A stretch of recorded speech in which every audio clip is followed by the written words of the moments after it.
and good morning, everybody, whether you're on the East Coast, West Coast, or around the world. This is your Wednesday wrap-up, and of course, like every Wednesday, I am here with my man, Mr. U and Herb. Grab your coffee, buckle up, let's go. How you doing, guys? Doing good, man. I need what's inside this cup right now. No doubt. I need the magic that it brings. Yes. Absolutely. Let's go. Well, so, we have to kick this thing off with the passing of an absolute legend. Passed away last night at 93, and that is the great Willie Mays. And, not that he needs a ton of introduction or anything like that, but his impact to the game is second to none. And of course, even during the height of his playing days, there were conversations of who was better between Hank Aaron and Willie Mays. And, but I mean, you can't argue what he did for the game. Yeah, this one hits different for me because even though it doesn't look like it now in my older years, baseball was my first sports love, and that happening and being born in Brooklyn doesn't make a lot of sense because that's always a basketball town. It kind of still is, but for some reason, baseball just captured my attention and captured my imagination.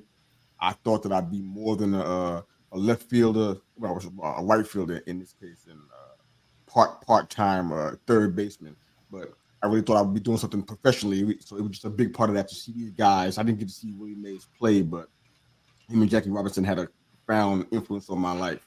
To hear how they, endured the unspeakable and still was able to inspire a generation. I mean, we got people out here on Twitter, man. If you insult them the wrong way or say something bad about what they posted, they'll shut their whole Twitter account down for and they'll stop building whatever they were trying to build before, and they'll stop it because their feelings are hurt. These guys went through hell on earth for the most part and still continue to do what they were able to do, which is make history in a sport that didn't invite them in. You know what I'm saying? I mean, the numbers that Willie Mays has, it's incredible. I mean, 24 all-star teams, 660 career home runs. I mean, he had over 3,090 hits.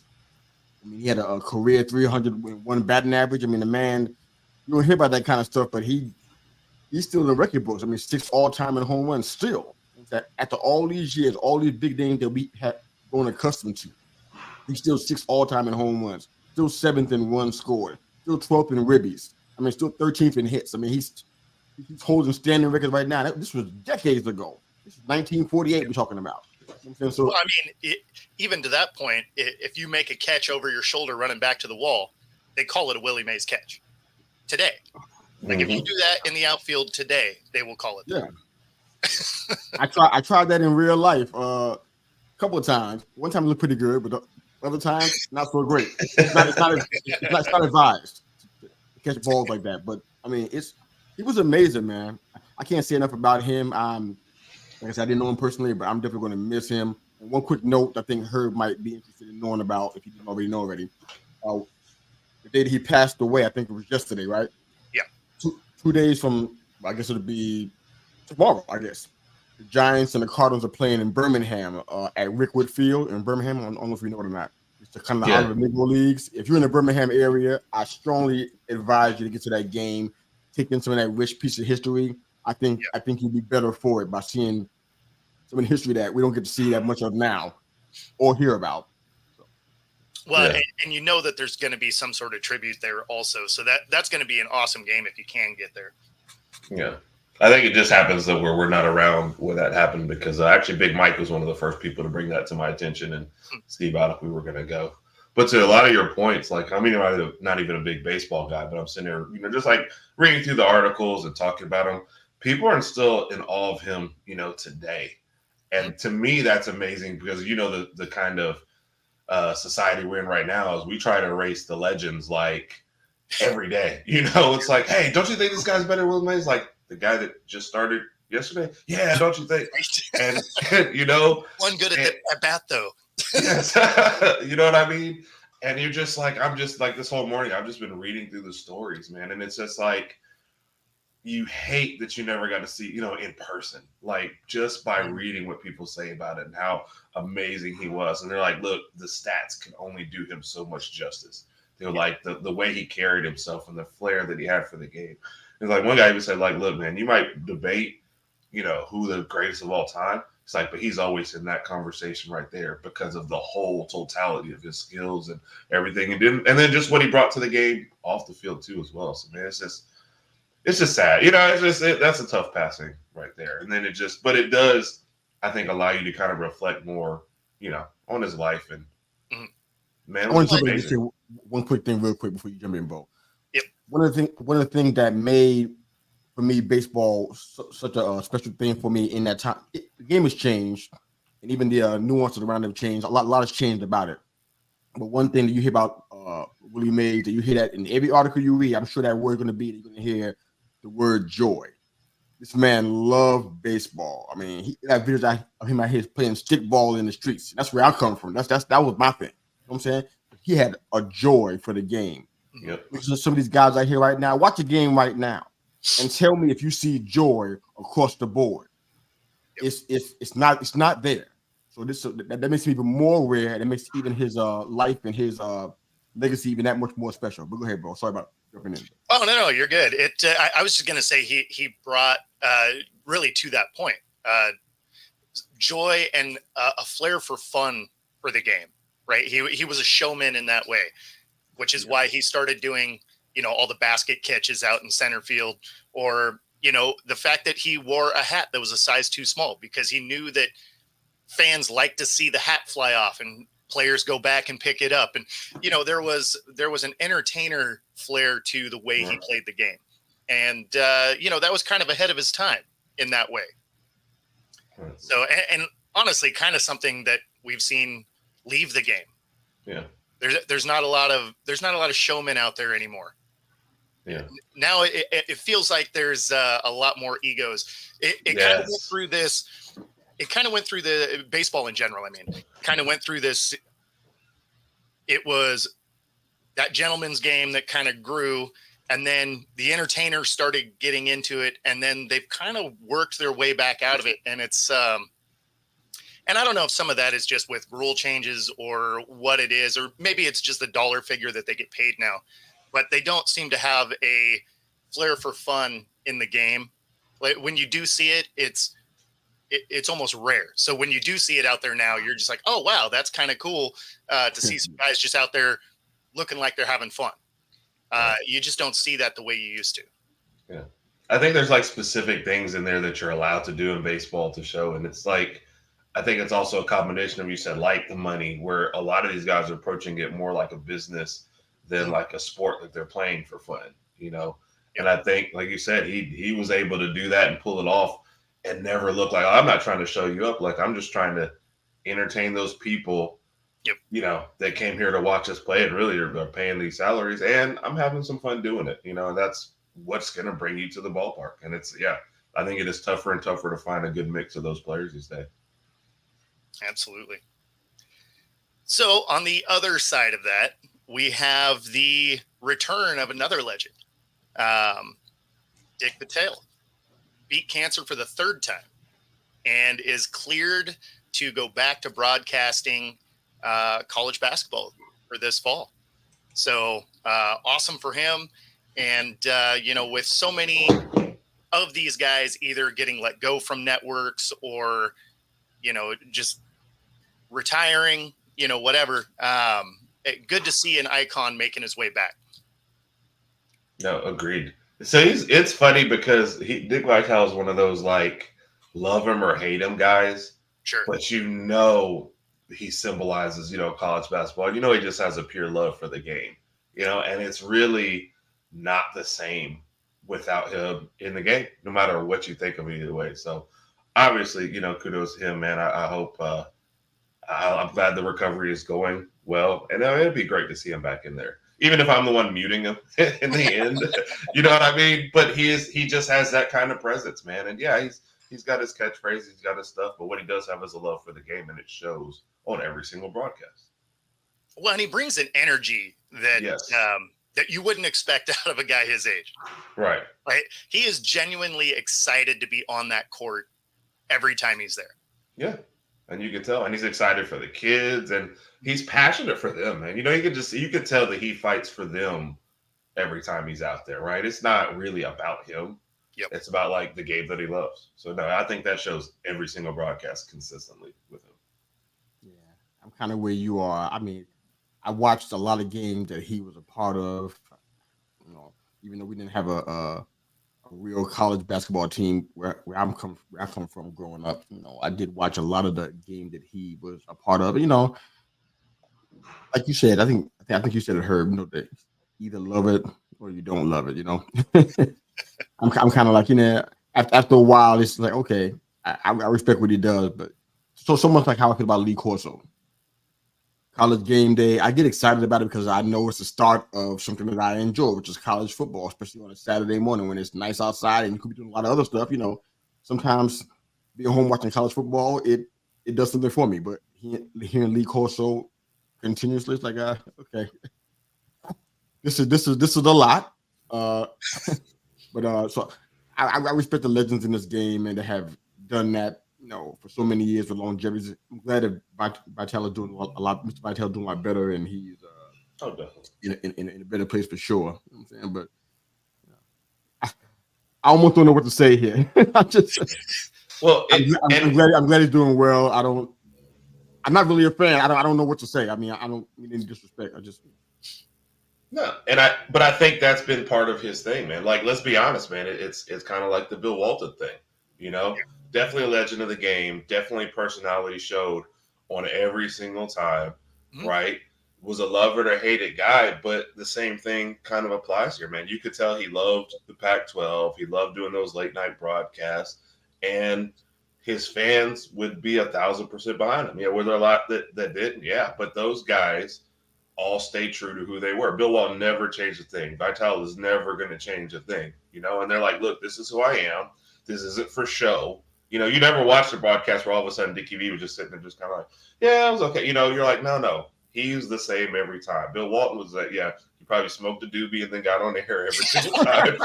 And you just kind of expected that from him. You know what I mean? But I think the fans would tell you, the fans of those particular guys would tell you, like I said, it was the consistency and the love of the sport that would keep them on broadcast, you know? Yeah, I mean, like, I don't seek out a Vitale broadcast, but when you see him out there, whether you like him or not, he definitely brings that youthful exuberance to his broadcast, and so I respect that a lot. Again, not my favorite broadcaster by any means, but you know, beating cancer for a third time is amazing, and so no, I mean, awesome for him to get back out there. That is fantastic. But yeah, I mean, similar with Walton there. Wasn't a huge Walton fan, right? But you respected what he brought to the game. Right. So, and with so many legends kind of finding their way out of jobs, it's nice to see one return. Yeah. You know, I mean, and that could be said all over the place, because one of the things that cracks me up is, you know, they're getting rid of, what was it? What is the NBA show? I don't know. Oh yeah, Charles Barkley and TNT. Yeah, Inside the NBA. Yeah, there we go. Inside the NBA. I was like, why am I mind blanking that show? But the thing that's hilarious is Chuck is like the least prepared dude. Yes. Ever. Right? Like, most of the time he doesn't even know who's playing in the game. Yes. He's just like, oh, dude is down low and getting banged. And you're just like, first off, you're saying nonsense. Right. You don't even know what teams are playing. Like, so when he was, I know, Raj. It was just slipping my mind. Oh, boy. Wait. This is also noteworthy that Bo has taken the first insult of the day from Raj and not me. Like, am I losing my stature here? Like, what's right? Like, I feel a little hurt. The 19th. I read them all this on the calendar because this may have never ever happened before in history. You know, he's probably just muting it when you're talking. That's really Oh man. Either that or, this is the first ones were just pre-typed, and then this one he's actually watching. Maybe we should start insulting Raj to kind of make it more equal and reciprocal. There you go. There you go, Raj. I appreciate that, buddy. That is horrific. That's like bad, but more. All right. So, well, wait, I did cut across you. You were talking about Charles Barkley, though. I don't know if you finished that. Oh, yeah. No, I mean, it's always hilarious. I'm surprised that show lasted as long as it did. Yeah. It is really kind of where I was going there, because Shaq could at least kind of talk about the game, and you understood what he was talking about most of the time. But anytime Chuck was out there, you're just like, dude, what are you even talking about? Like, did you watch the Chuck, game we're talking about right now? Chuck fit what they were doing as far as being entertaining, right? And really, hilarious. Chuck was survived because Ernie and Kenny Smith were very consistent in bringing it back to. And sometimes Kenny still would go, Chuck, I don't know what you're talking about. He would actually just say it, bro. I don't even know what point you're trying to make. You know what I mean? But Kenny Smith, there was a reason why Kenny Smith was kind of like even interviewed for some, thought about for some coaching jobs for like a brief little period in there. He does bring a little bit more of semblance of normalcy. And then Ernie, I guess he's won an award for the way he handles things. Like he always knew how to, all right, Chuck, you're off the rails. We're going to rein it back in. You know what I mean? And Chuck is always Chuck. Like you said, he wakes up, put on his suit, probably arrives 2 minutes before the show, and they're like, "Hey, show, here's the notes for who's playing." And he was like, "Yeah, okay, I'm good." Exactly. One of the Timberwolves games, the ends of it, and he called the guy they were interviewing the wrong name, and everybody just looks. Oh yeah, and goes like, it's not PJ Watt. Okay, just making sure. You know what I mean? It's just. The best part about him is he cared so little that he doubled down on it. Yeah. That's fine. Calling you the wrong name doesn't even matter. So Chuck is definitely always Chuck. When now he's retiring, he said no matter what happens. So. Yep. Well, I guess if we're on the NBA anyway, talk about a fall from grace for the Lakers. They can't even find a coach that really wants to coach there now. UConn coach goes back, and now they're talking about JJ Redick. And he'd be a first-time coach. Is he getting considered because he's on a podcast with LeBron? Is that really what we're doing at this point? It's definitely a bad look. I'll say that. So first off, I said that when they had Darvin Ham. You have a team that has championship aspirations, right? And you're really championship or bust with LeBron. Like there's no, hey, we just need to make the playoffs, right? You have to be pushing for the whole thing. I'm trying to figure out why they keep putting a never before coach in these positions and then wondering why things go wrong. You put a new coach in a team, maybe a young team or something like that, right? That's like, okay, we have time to figure it out. Everybody's got a learning curve. No, not like, hey man, we need you to figure it out, by October. Can you speed this up? I don't get it. And then you add to that the LeBron factor in your coaching. How much coaching are you actually getting done? It just seems like a terrible, like JJ Redick is getting fired in 3 years. If he gets 3, maybe I'll give him 2. Like I don't get this whole thing. Yeah, he'd get 2, right? The first year they'll credit the failure. Unless it is just horrendous, right? But if they do okay, they'll be like, well, it's his first year's kind of, figuring things out. And then if it looks similar the second year, it'd be a wrap. Right. But by the end of the second year, LeBron's probably done anyway. Right. Which, by the way, I don't think he wants any piece of that team. Sorry, Mr. You go ahead. My bad. No, you're good. I'd love to hear from the resident Laker fans on our team, but I just feel like this is a rough spot to put Redick in. I like him as far as his work is concerned. I don't know him as a coach. I like him as far as his work goes, and I hate to see him in this spot. I feel like a lot of people, maybe Raj may disagree, but a lot of people may be hesitant to join his team because of the self-proclaimed king. Yeah. You know what I'm saying? And his impact. It always felt to me like he's not somebody you can coach. I'm not saying that's not true. I'm just saying my perception from what I've read and seen that come my way before my eyes, it feels like he's somebody that you can't really coach. He kind of gets above that. So you got that going on in there for a new coach coming in that doesn't have any experience probably. Who's going to be the real voice in the room, the real influence in the room? And if by some chance LeBron's son is drafted on this team, add pressure times 10. So now you're going to try to coach his son, and his father is going to be somewhere in the shadows. I doubt even if he's not on the team, he's not going to be involved in this franchise in some way, shape, or form, especially if his son's going to be there. So he's going to be there as another voice in his son's ear in one ear, and Reddick's going to be in the other. It's going to be a nightmare. Oh, yeah. I hate the whole idea of it. I feel sorry if anybody comes through. I'm glad Hurley changed his mind. Yeah. Exactly. I think he deserves better than that. I think the pay Reddick does wasn't high too. enough. He's the front runner. I don't know if this is a done deal. It sounds like from what I'm seeing, they're just waiting to announce it.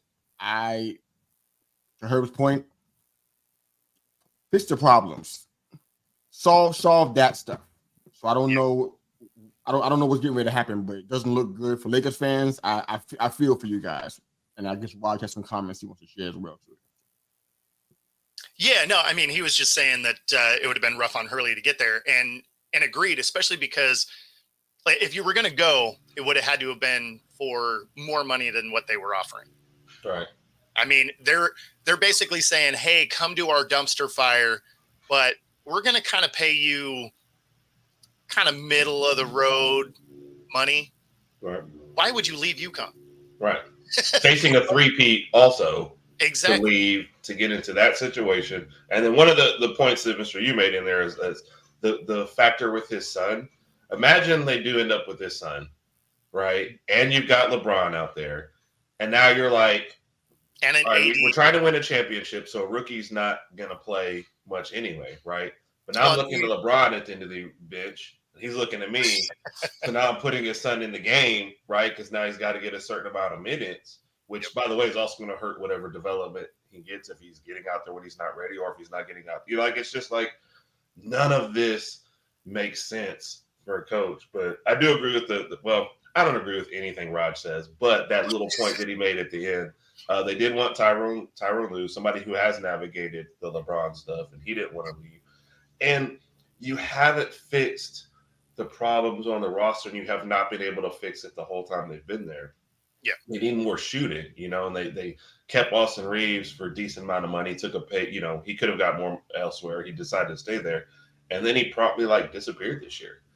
Yeah. And you're looking at that roster. So as of the top 4 players on that team, I think the most missed games by any of them was 70, and that wasn't AD, you know, and Austin Reeves played all the games, you know. I think it was actually LeBron, I think, that played 70 of the 82. This was the healthiest you've been for a while, especially considering LeBron's age and AD being AD. Yeah. You didn't get anywhere this year. Are you expecting next year to be better? And then you bring a new coach into it? So I don't get it. And yes, right, like they need a consistent they haven't been able to find that. They thought Austin Reeves was going to be that guy, and then he wasn't. And D'Angelo Russell will never be that guy. Well, and if what we saw and AD finally being healthy, if that's all you got out of it and you had AD healthy almost the whole year, that doesn't say good things because that's the first time we saw AD stay healthy. Right. So do I think he can do that next year? No. I mean, Right. We haven't seen it at any point in his career where you think that would be the case, which means you're not looking for a third guy. You're still looking for a second guy, honestly, because AD is going to be there for half the year. And when he's not going to be there is when you need him. Right. Nope. Thanks, Ross, for saying what you said too. There, I'm just I'm not watching a lot of Lakers games, so I'm trying to be fair about this. But I'm trying to understand: is that your next comment about having a consistent third guy? Is that the only thing that's keeping you guys from returning to a championship? Because it feels like that's not the only thing. No, I know they're in the limelight a lot because they're Los Angeles Lakers, and one of the greatest players in the game, arguably in history, is on the team. So I get why they're in a spotlight, why they have marquee games on TV. Totally get that. No beef from me there. We're going to have instead Sacramento Kings. I get it. That makes sense. But are you only one player away? Like, is that because if my eyes don't see that. Right. I see other stuff happening there. Not just a third guy that can score. You need something else along with that. I think some issues in the paint that I saw last year that I thought hadn't been resolved yet so far. Even the draft, I'm not sure who they picked up, who they picked up in the draft, but it feels like there were some issues in the paint that I saw, some consistent shooting issues, most definitely. The coaching stuff is still a concern. Does Riddick solve that? I mean, there's more than just one thing. So I'm wondering, it's okay. I think part of that. Hope my point made sense. Well, part of what he's saying with the consistent third guy is if that guy is a shooter. So let's say that, put this in perspective. When D'Angelo Russell was on his hot streak, and he was a guy who could hit outside shots, and he was a consistent third guy, the Lakers were much better because he combined two of the things they needed: a consistent third guy who's also a good outside shooter.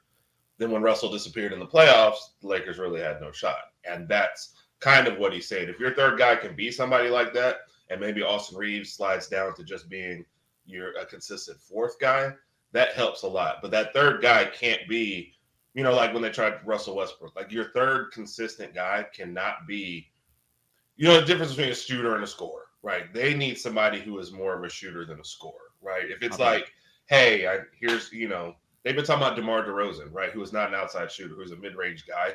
I don't like that fit because now it's like AD needs his touches down low. LeBron's going to have the ball a lot of his hands. And now we're going to give it to him, who's going to try to get into the paint and get a mid-range shot as well. I don't like that fit. They like a lot of ISO guys.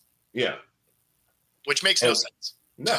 Like Klay Thompson, when he was still Klay Thompson, would be a perfect fit for this team as a third guy who just had to stand over there and shoot.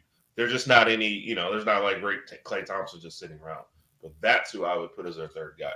Their problem is the inconsistency. AD being your second best, who you wanted to be your best, inconsistent. D'Angelo Russell, he might go 10 games in a row hitting, 6-7 threes a game and then go the next 10 and hit, 1 a game. You know what I mean? And then Austin Reeves just wasn't there. So I think having a good third guy will slide a lot of people down in different positions. So I think it'll solve a lot of their problems. It is weird that they keep building a roster that has no catch and shoot guys. Yeah. And you have to have that. You got to have a 3-point threat because the league is nothing but a 3-point threat at this point. I mean, when we just watched the finals, we can transition into that actually. Boston closes this thing out in 5. And the only game that the Mavs won was because they were shooting out of their minds in that game, right? Yeah. Game 4, they're shooting 50% and they were finally hitting threes that they weren't hitting the whole rest of the series. Right. The league at this point lives and dies on the 3 ball. Right. And so if you're building a team like the Lakers and all you're doing is getting a lot of scorers and you don't have any shooters, you're going to lose most of your games. Yeah. Yeah. And also, let's be honest, Boston looked disinterested in game 4. That kind of helped as well. Didn't even show up. But to your point, that's how they kind of, when they were trying to build the roster around Luka, they were like, let me get some guys that can knock some stuff down, and then let me get a couple lob threats near the basket for when he breaks it down. But yeah, it's interesting that has been the Lakers thing for like 3 years. Every year they say, we need more shooting, we need more shooting, we need more shooting. At this point, if they got a guy who was a shooter and played zero defense, they'd still be better off. Just get somebody out there that can knock down some shots. The rest of us will play the defense. We'll be fine. You know what I mean? That was one of the things that I laughed so much about is they're like, we need more shooting. And then they bring in Westbrook. And it's like, what? Yes. Which, and they, like, I don't know if Buddy Hield, like I said, he doesn't play much defense. All he really does is shoot. But they turned down a trade for that to pivot to Westbrook. And let's be honest, because LeBron wanted Westbrook. So, like, if you want to talk about your disastrous moves, that's like Buddy Hield would have fit perfectly. A guy who doesn't ever need the ball, who's just, hey, just stand over there and shoot. You go, okay, got that. That would have been perfect. So, yeah, that's definitely what they need. I don't know if you wanted to talk about the finals, but that was kind of like, it's funny. People are talking about how was the finals, like the best team in the league for the whole year, who had one of the best playoff runs for the whole year, won the title. It was like kind of inevitable. You look at the moves they made, like, a year or two ago, getting Derek White, and then the stupid move by the Bucks, letting Drew Holiday go, and he ends up with Boston. They managed, they didn't even need Porzingis, who was hurt most of that series, and they're just one of the best teams. And I think all 4 of those guys are now signed. Like, there's no reason, especially if you look around the Eastern Conference, that they can't really get back to the finals next year. I think the West will be tougher, and I think that'll be their best matchup. But who in the East are you really matching up with them? The Knicks get one more guy, they'll be my number 2 team. But everybody else is just looks like terrible, like just a mix of I don't know what you're going to do next year to really challenge Boston. So now Boston can definitely run this thing back. It was kind of funny though, because as they were going through the playoffs, they did kind of have moments where you were looking at them against teams that, their path to the finals had the other team's main guy drop out in every single series. So you were looking at it like, okay, maybe the Mavs have a real shot, because some of those games look pretty ugly without having stars on the floor for their opposing team. So, it went from Boston was kind of the clear-cut favorite entering the playoffs. And then during the playoffs, even though they were playing well, they were playing against teams that were decimated by injuries. And they weren't playing well enough to have those kind of guys not on the floor, which is why when this matchup came together, you're like, okay, well, I feel like the Mavs could actually kind of create a problem here. And as soon as you watched game 1, you're like, oh yeah, no, maybe not. Yeah. Maybe this is exactly the Boston team we thought they were going to be going into the playoffs.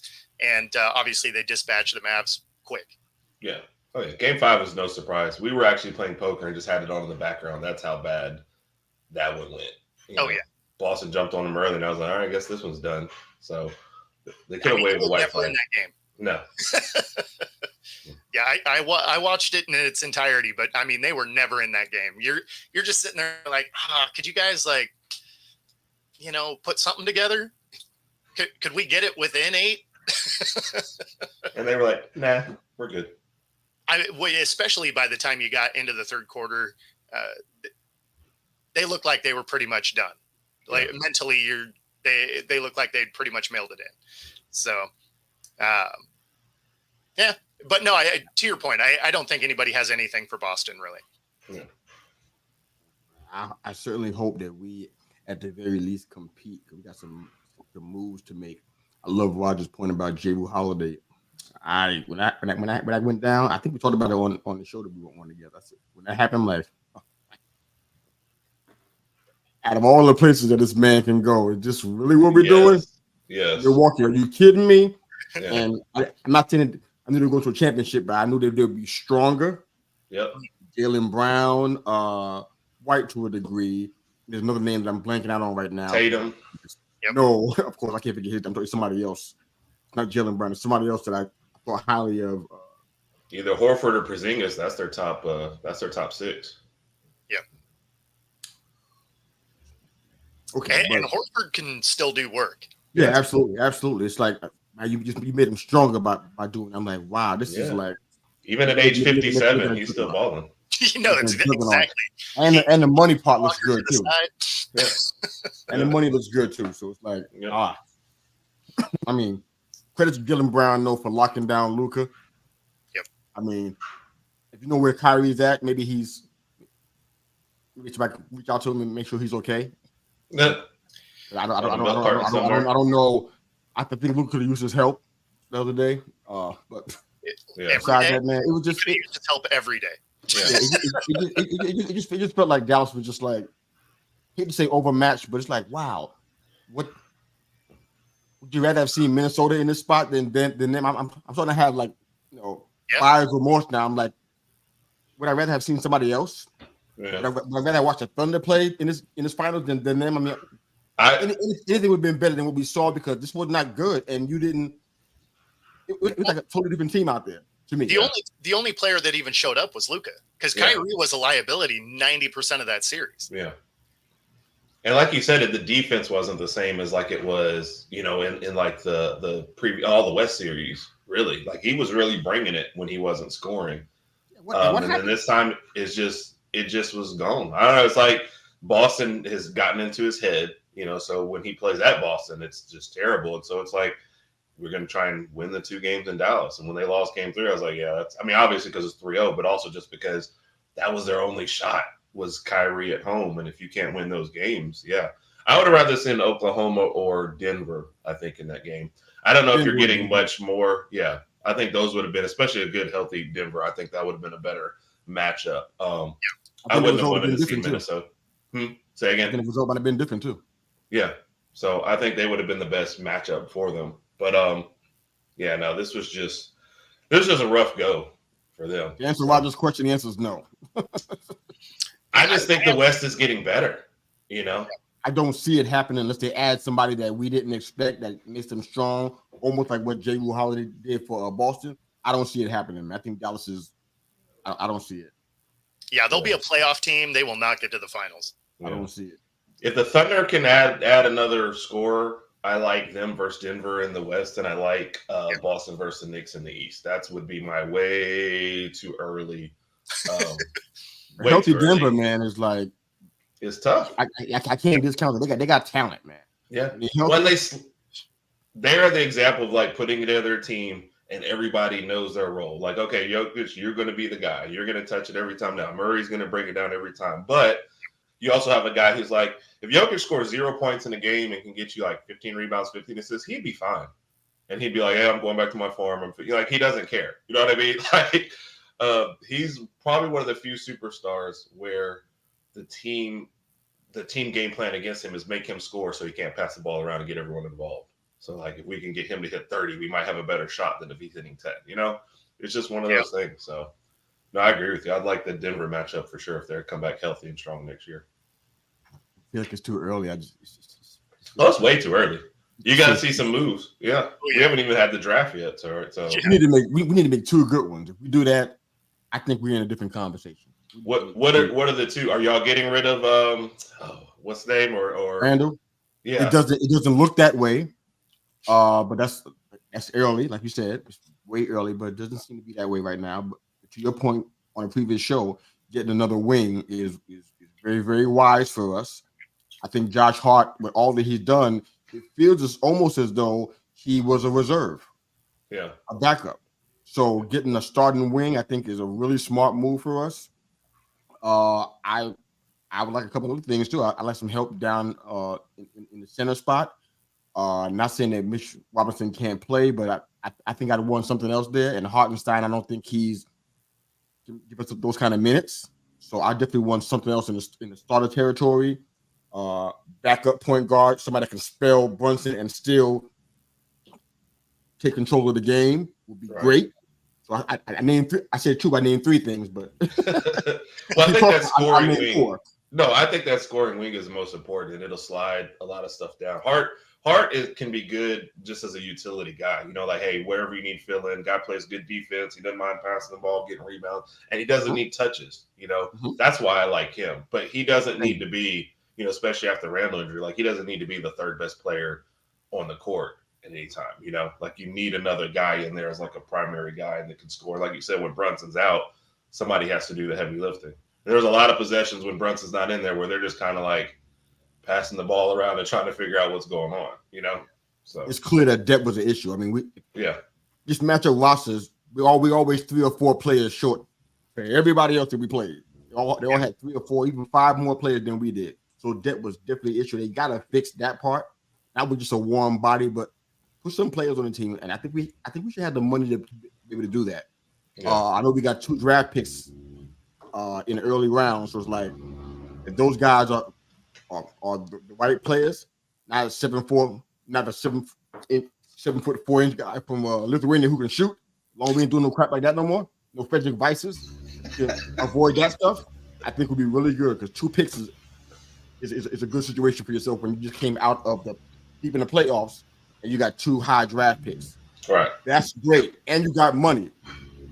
It's right here. You can't blow this. This is it. Yeah. This is the opportunity right here. If it's someone, this is it. No, better than last year. It's funny because this version of the Knicks reminded me a lot of the Suns a few years ago, where their starting rotation was good. The bench didn't have anything on it. Yeah. And once you get to the You including playoffs, Aiden in that? well, the thing is once you get to the I'm playoffs, not. you need some depth.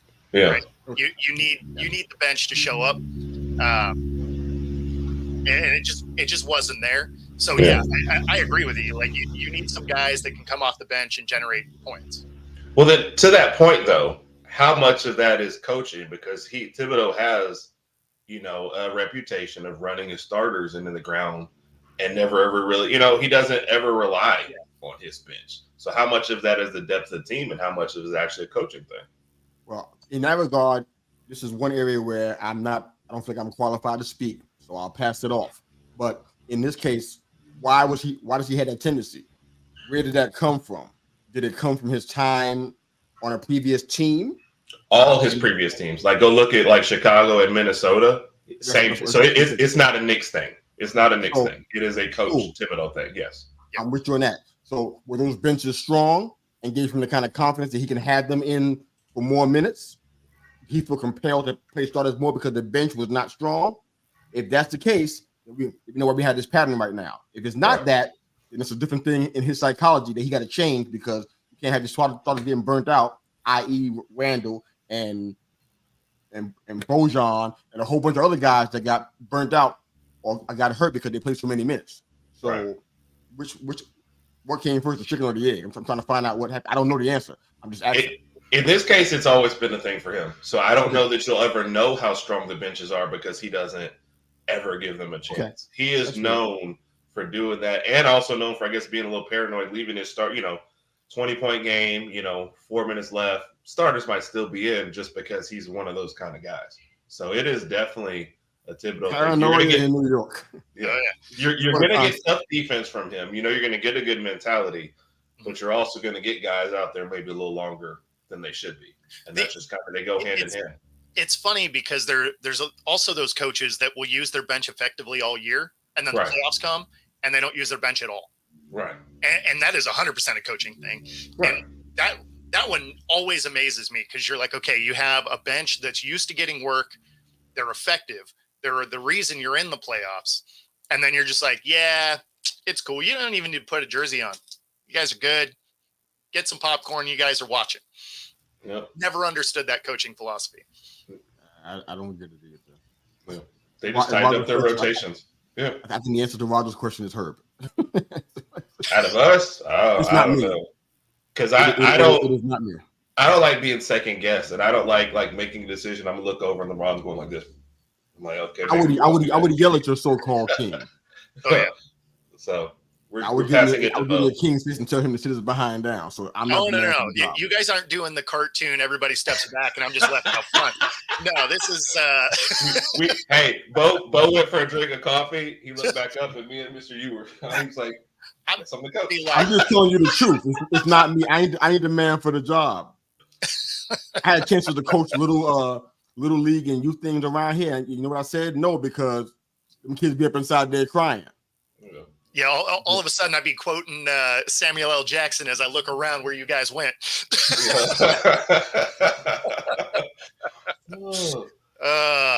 All right. Well, with 15 minutes to go, let me do the station break real quick. And of course, we kick this thing off with True Fusion Gyms right here in the Pacific Northwest. They have 3 locations, new one in University Village and their existing ones in Ballard and Bellevue. If you click the QR code on your screen right now, you end up with a free 5-day pass, and everything from Pilates, boot camp, yoga, you name it, it's definitely the gym for you. So again, get in on that free 5-day pass. Find your edge, True Fusion Gym. And of course, if you are here in the Seattle area today, we have one of the AFL teams, and they're doing a meet and greet at the Queen Anne Beer Hall. If you came out for the draft event for the Seahawks, it's the same location. So we will be out there tonight talking with our AFL team here. Should be a lot of fun. Come on out, have some beer, and talk to the team. All right. Wow, these comments are just incredible. I don't even know where to go with that one. Yeah, I used to wear goggles when I first started playing. It was one of my best psychological advantages ever. Yeah, nobody wanted the guy with the goggles. So I don't know if you understand what you're saying right now. I don't know if you understand the ramification of what you're saying right now. There might be a picture out there of you in these goggles. And I hope so. If I could find one, it. I will bring it on. Oh, because there's worse pictures, so the goggles might may already have it. Do you want that smoke? Is my question. I ain't afraid of Raj. So if I find the picture first, I will present it to the show first, either on Monday or Wednesday, whichever. On Monday, please. Yeah. Oh, sound like challenge accepted. I can find. He's a little too excited, but you're not doing any work today. I can just tell Raj. His boss comes in like, Raj, can we talk for a minute? Raj's like, hold on a second. Capital letters. No, exactly. Yeah. He's like, absolutely not. We cannot talk right now. His boss is like, we need TPS reports that. We're the company TPS reports. He's like, hold on now, goggles. Yeah. I'm so tired of these bosses want me to do work at work. Like, this is ridiculous. The worst. Oh man, that is priceless. Well, as we transition into football here, we have a new champion in the UFL. And of course, it's the Stallions in a very lopsided, terrible football game. Not a great look for a new league to have such a bad showing in their championship game. And, you know, I really wanted to see something a little more competitive out of Wade Phillips. Yeah. Man, here's the only thing I can say about it. I've shared so much about this. I don't know where else to go next, but here's my thing. You guys have watched Martinez, right? You guys have watched him play, right? I'm trying to find out how he became considered the best in the league. I'm trying to figure out when did that happen? Have y'all seen Hakeem Butler? This man led the league in receiving yards per catch. I mean, fourth most receptions. I mean, second most receiving scores. This man got multiple 100-yard receiving games. Only one of two receivers in the entire league that had that. Top three performances of the entire season. Two, I think one was 147, the other one was 134. I mean, if anybody's going to be the best or the MVP, why is his name not in that? But no, we got Martinez, somebody who, you know, got the job from Corral. I don't know if Corral lost it or Martinez won it. I think Herb probably can answer that question better than I can. I'm saying he's third in passing yards, second in passing TDs, tied for that second place spot. I mean, it's all good. I'm cool with that, but it's like, if he's the best, what does that say about the entire situation? It doesn't sound right. I am being for Butler only because I've seen Butler do some amazing things. I think that if things work out well, he can be back. He can be back. Well, I don't know. Was he ever in the league? Well, if he wasn't, he can be in the NFL. Right now. You know what I'm saying? It's worse. It's worse. It's worse when you watch a full game or watch in person everything you're saying about Martinez. I'll give you the stats and not even just watch it. He got the championship game MVP. He was 13 for 23 for 98 yards. And then you add, you know, it's the 54 rushing yards and 2 rushing touchdowns, which, you know, it's not like he was scampering up and down the field. There's like a famous moment late in that game, I think I mentioned on Monday, where he was one-on-one with the defender, ran out of bounds. And even though they had a lead, the coach went to him and goes, you know, like, you can beat that one guy. Like, you can get around that edge and go, you know? Like, this is what I expect from you, especially if you're going to be a rushing quarterback. But the one touchdown he threw, that was terrible. Guy cuts wide open, great play. Everybody's played off. Yeah. And the guy has time enough to stop, reach back, catch it, turn around, and walk into the end zone. That's how bad the defense was. But I'm thinking, on a wide open play, you're not hitting the guy in stride. So everything that you're saying about Martinez, it's actually worse than what you think. The one playoff game I went to watch in person, he gets pulled for Corral at halftime. And yeah, Corral started off, you know, shaky at the beginning, throwing an interception, but I forgive that if, you know, you're coming in halfway through the third quarter, you know, give him a chance to get going. And the rest of the game, the throws just look better. But I don't know that Martinez has thrown a pass in the playoffs that I watched and thought, yeah, that was a good pass. There were several times in the game against San Antonio where the receiver was, you know, had the yard of separation that you need, whatever, and it's a pass breakup, and you go back and look at the thing, and here's the pass that's right here. That's the thing. They were all behind him. Yes. You know what I mean? So receivers aren't every that point fast. that you said, yeah, exactly. Every point that you made, it's actually worse than what you think. Butler doesn't even have to be like, to me, great to be the MVP. But when they said, yeah, Martinez probably going to be MVP, I was like, the guy on the field right now? Oh, okay. Mhm. I just keep thinking there's another Martinez. There's no part of me that doesn't believe that if the Battlehawks had a healthy quarterback, even a competent one, that they wouldn't have been able to win it all. Yeah, I've been beating the table for St. Louis because they got robbed of the NFL team and they deserve to have some love out there football wise. So I definitely want that for them anyhow, or no matter how you slice it. But come on, man. If they had a healthy quarterback, there's no way in the world we'd even be talking about, no offense to Birmingham or San Antonio. I don't think it'd be happening. I think we'd be talking about St. Louis hoisting the trophy. I really feel like they have that kind of talent. I've been watching that all year. They've been beating people up for the most part. They had a Like, good I don't. They had a good team for sure. I just, before he re-injured that ankle in that game, they were losing that game anyway. Right. So it's not like they were playing out of their minds before he got re-injured. So, I mean, now re-injuring it obviously didn't help. But, I mean, they were decidedly losing that game anyway. Right. So let's keep it where it is then. Talk about quarterbacks.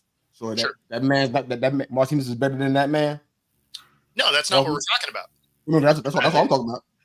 No, but you can't say that quarterback's better, that quarterback, so that team's better. No, like overall, the Stallions, I think, still had a really good team. No question. Like they've already beat them once this year, so with a healthy quarterback. So we can't just say, oh, that they would definitely win, because then weren't they even had the better record? They only lost one game all year. I think they were 7-3 for St. Louis. So that's we're not doing apples to apples there. Do they have the better quarterback? Yeah, but the Stallions still had a really good team on a really good run. So I don't think it's like oh, you have a healthy quarterback, you're definitely in it. It's like Bo said, they weren't winning their last game when he was healthy.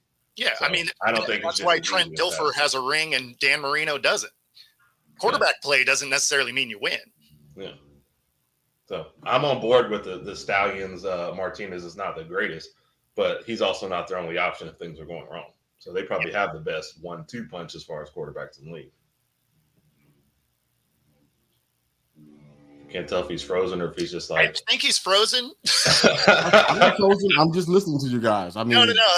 I don't think. I wasn't trying to do a first hit debate. I was saying I just feel like if they, all things being equal, I think that they had all around. I think they were better on both sides. And that was, I mentioned the quarterback because Martinez got the MVP, and look at what you're saying about him. You know what I'm saying? So it's like if anybody is even marginally better than that, what does that mean? What does that indicate? That means that perhaps they can have similar, at least equal success at the very least, or more. Because I think it's definitely one of those any given Sunday type of teams. I mean, they can beat you, but I don't think they're enough better that that's a foregone conclusion.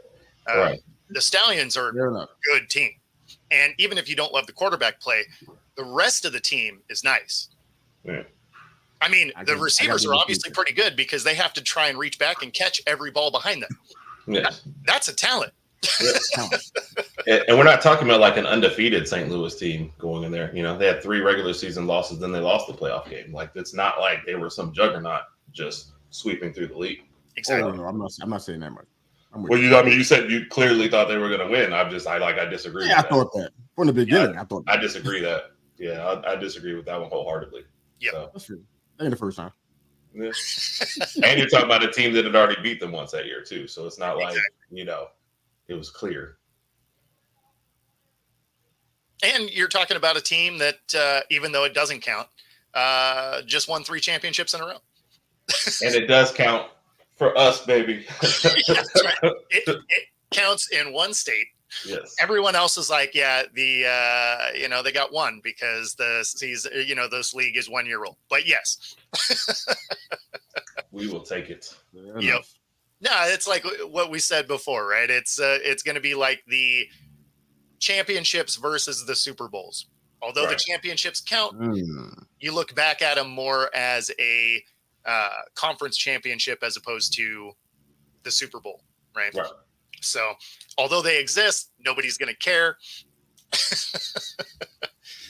It does make you wonder what it is in store for this league next year, though, because they've already talked about trying to bring some of their disbanded teams back. And, if they had the viewership to support that, that's kind of awesome. Right. Because I really didn't think they were going to the way that they merged. But when you have games that had, over 1 million viewers, that's pretty fantastic for a startup league that really hasn't had the best marketing either. Right. Well, it's like we said, I just think they put too much in Texas to start this. And so they didn't grab as many people around the country as they possibly could have. And then you probably end up with one of the worst situations for your I mean, it seems like it still drew decent numbers, but it really, I think, needed St. Louis to be in the championship game. And then that didn't happen either. So because of being in St. Louis. So then it's just a couple missteps here and there. You know how I felt about the Birmingham first game going up against the A-Day game. Just like little tweaks here and there. And that's the only teams I'm paying attention to. So I don't really kind of know how the rest of them navigated it. But I mean, St. Louis didn't need to make it there for the first one. I mean, it took 50 years before the Super Bowl was finally held at a team that was in it. So, I mean, I don't think you really have to do that, but. Well, you're talking about stadiums where like we're only putting people on half the side. I think for them, it would have been much better viewership wise. Yeah, we're going to Super Bowl regardless of who shows up. But for their league in the first year, I think that would have helped, at least for the home attendance. I think if you're watching, there's probably 2 markets that were really watching. And I already said it. Birmingham wasn't in it, I wasn't watching. So maybe that doesn't affect your viewership at all. It might not. I need me a UFL team. I don't have one. I need me one. We can start. Where can I buy one of these? I mean, you could probably get a credit card and put it on there. there's probably a path. Yeah, adding to the league. I'm like, where they getting the team from? Where the players at? Yeah. What are they doing right now? That's my bigger question. Do you dilute before they add 2 more teams? What are they doing right now? What are the players that don't have a team? What are they doing right now? They bagging groceries? That's my worry. That is my worry. For them I mean, not necessarily. I know some of them went into the AFL because they're playing at the exact same time. There's 2 games left. Oh yeah, when does that start? Yeah, exactly. the who? I started to go the who. Yeah, but there's only 2 games left in that league. So any of them any of them that didn't make it are, went and checked that stuff out. I mean, Raj, I hear you, Raj. I hear you. I tried, but for some reason, this is nothing against Michigan. I tried, but it's like I'm not connecting. It could be all my fault, but I'm not connecting. So I don't see that right now. Is there a New York team in the works? Is that one of the teams coming in? No. Next year, are they adding a New York team? Or are we still talking about some regional nonsense? It's going to be, from the sound of it, it was going to be one of the Florida teams was going to come back potentially. I lived in Florida. Did that count? So there was in Florida right now. Is that good? It was going to be 2 Southeast teams was the sound of it. So it's still going to remain a regional thing. Yeah. So they're not trying to bring back the West Coast yet either. And I think some of that is just the cost of travel and everything. I think there's just some logistics thing that they're trying to limit the amount of overhead, which I mean is smart business, but as far as getting viewers from the West Coast, it doesn't help anything out. Right. Well, Florida team, I think. Well, I lived there for a little while. Maybe I can. I'm in the Southeast. Maybe I can get with that a little bit. Maybe that's an option for me since the New York Guardians are clearly out of the running. So, as it seems, so maybe I can go with a Southeast team. So maybe I can give that a try. Michigan Panthers. Yeah, Rod, I don't think so. And that brings us to the top of the hour, man. That always goes quick, puts us up against it. And so if you are watching here on YouTube on any of our channels, be sure to like and subscribe. If you're on Roku, stay tuned for the next hour. Other than that, we will see you next Wednesday. Take it easy, everyone. Yeah.